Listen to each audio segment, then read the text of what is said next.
बात पर चिक चिक करती, जो ममता को बिल्कुल अच्छा नहीं लगता। बहू, तेरे में कोई कमी नहीं है, सारा काम भी तू बहुत अच्छे से करती है, लेकिन ये तेरी जो जबान है ना, बड़ी कैंची की तरह चलती रहती है, जो तेरा सारा काम बिगाड़ कर रख देती है। वाह जी वाह, मतलब आप लोगों को बेजुबान बहू चाहिए थी, जो न बोले न बात करे, और आप लोग बस जुल्म ढाते रहे। तभी वहां क्षितिज आ जाता है। अरे ऐसा क्या जुल्म हो रहा है तुम्हारे ऊपर? माँ सही कह रही है, मैं खुद तुम्हारी चलती जुबान से परेशान हो गया हूं। अब तो शुचि का पारा 7वें आसमान पहुंच जाता है। वाह जी वाह, अब आप भी, क्या नहीं किया मैंने आपके लिए, अपना सब कुछ दांव पर लगा दिया, लेकिन आप भी अपनी माँ की जुबान बोलने लगे। अरे यार, कैसी बात बोल रही हो? माँ की जबान, बीवी की जबान, अरे मेरी तो कोई जुबान है ही नहीं जैसे। देखो शुचि, माँ से बुरा व्यवहार मैं पसंद नहीं करूंगा। अब क्या था, माँ के सामने अपनी हुकूमत कम होती देख शुचि को माँ से नफरत होने लगती है। अगले दिन शुचि माँ के कमरे में जाती है। माँ, ये लीजिए गर्म पानी। पानी रखकर वो चली जाती है, लेकिन जैसे ही माँ गरारा करने लगती है, हाय रे, मैं तो जल गई। अरे पानी इतना गर्म क्यों दिया शुचि? मेरा तो पूरा का पूरा मुंह ही जल गया। वाह, मजा आ गया, लग रहा है गर्म पानी ने अपना काम कर दिया, अब और लगो ना मेरे मुंह। शुचि, माँ के चिल्लाने की आवाज आ रही है, और तुम कैसी हो कि जाती भी नहीं, देखती भी नहीं कि माँ को क्या हो गया। आवाज तो आपको भी आ रही है, जा तो आप भी सकते हैं, लेकिन नहीं, शुचि ने तो जैसे सारे काम का कॉन्ट्रैक्ट साइन कर लिया है तुम्हारे परिवार से। ये कहकर शुचि माँ के कमरे में जाती है, लेकिन जैसे ही वो कमरे में घुसती है, माँ जल्दी से शुचि को पकड़कर खींच लेती है और ऊपर एक बड़ी सी छिपकली गिरती है। शुचि छिपकली देखकर डर जाती है। हे भगवान, ये छिपकली मेरे ऊपर गिरती तो मैं तो मर ही जाती। हाँ बेटा, मैं जानती हूँ कि तू छिपकली से डरती है, और समय पर मेरी नजर पड़ गई, ऐसे मेरा मुंह जल गया है। प्लीज कुछ कर, रहा नहीं जा रहा है। शुचि को अपने किए पर पछतावा होता है और भागकर सास को बर्फ देती है।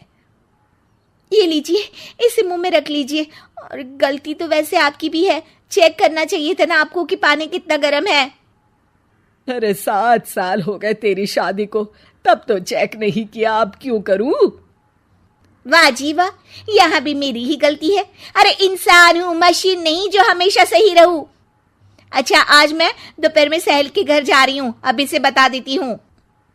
अरे हाँ हाँ, जाना, मैंने कब मना किया है? पता है नहीं किया, लेकिन बच्चे, हाँ हाँ, जैसे तू हमेशा बच्चों को साथ लेकर जाती है, मैं देख लूंगी ना। शुचि तैयार होकर सहेली के घर जाती है। अरे वाह शुचि, तेरी ड्रेस तो बहुत अच्छी है, तू ऐसे कपड़े पहन कर निकलती है तो तेरी सास कुछ नहीं कहती क्या? दूसरी सहेली बच्चा संभालते हुए कहती है। अरे शुचि, सही है, तू एंजॉय भी कर लेती है लाइफ को, और बच्चा सास देख लेती है, तेरे तो मजे हैं भाई, मजे। अरे मजे कैसे, जब वो बोलती है ना तो बड़ा ही कड़वा बोलती है। रहने दे, अच्छा चल मैं जा रही हूँ, डिनर भी तो बनाना है ना। शुचि ये बोलकर वहां से चली जाती है।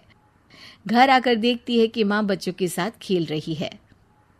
आ गई बेटा? आना ही था ना, खाना कौन बनाएगा?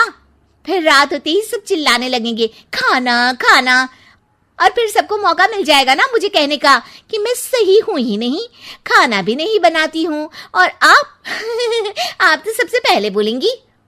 अब सास को गुस्सा आ जाता है।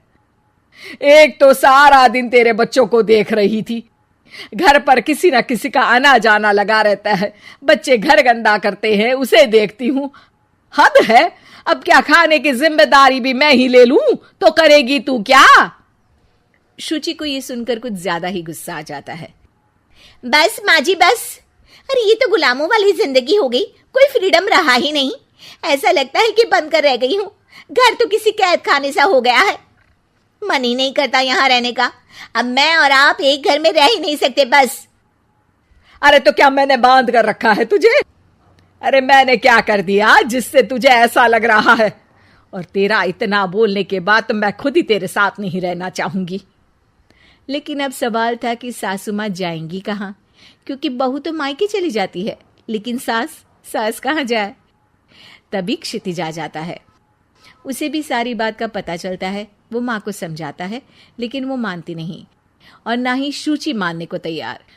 दोनों की लड़ाई में माँ का सामान पैक हो जाता है। माँ अब कहाँ जाएंगी? मैं भी अपने मायके जाऊंगी। माना मेरे माता पिता नहीं रहे, लेकिन भाई भाभी से भी तो मायका होता है ना। और सास निकल जाती है मायके। बस फिर क्या था, शुचि सुबह सुबह गर्म पानी लेकर माँ के कमरे में जाती है, लेकिन वहां माँ नहीं होती। हाँ, चलो अच्छा है, अब ये रोज रोज के काम से तो बची। ये कहकर वो कमरे में जाती है जहां अक्सर माँ बैठी रहती थी। कमरा खाली खाली लग रहा है। तभी उसकी सहेली का फोन आ जाता है। अरे सुची, बहुत अच्छी सेल लगी है। कौड़ियों के दाम में ब्रांडेड कपड़े, जूते और बैग मिल रहे हैं। चलो ना चलते हैं। वाह रे वाह, ठीक है मैं आती हूँ। अब तो कोई टेंशन है ही नहीं, सासू माँ भी नहीं है, अब तो मजे से घूमूंगी। अरे मजे से तो तू पहले भी घूमती थी, लेकिन सास नहीं है तो बच्चे कौन देखेगा? और तुझे तो पता है ना, मॉल्स में बच्चों की एंट्री बैन है कोरोना के कारण। अरे तो फिर कैसे आऊंगी मैं? सेल तो बस आज के लिए है, कल खत्म। शुचि को बड़ा रोना सा आता है। फिर वो जब दिन में खाना खाने बैठती है, वो भी अकेले अकेले तो कोई खाना भी नहीं खाया जाता। मैं नहीं खा रही माँ के बिना। शाम को क्षिति जाता है तो शुचि जोर जोर से रोने लगती है। अब क्यों रो रही हो? क्या हुआ? माँ को घर से निकालकर शांति अभी भी नहीं मिली तुम्हें? नहीं, मैं माँ के बिना नहीं रह सकती। ना कोई बताने वाला है कि मैं कैसी लग रही हूँ, ना ही कोई समझने समझाने वाला। मैं माँ के बिना नहीं रह सकती। चलो माँ को ले आते हैं। अरे वाह, ऐसा शायद पहली बार होगा कि बहू रूठी सास को मायके से लेने जा रही है। दोनों सास को लेकर घर आते हैं और अगले दिन से फिर वही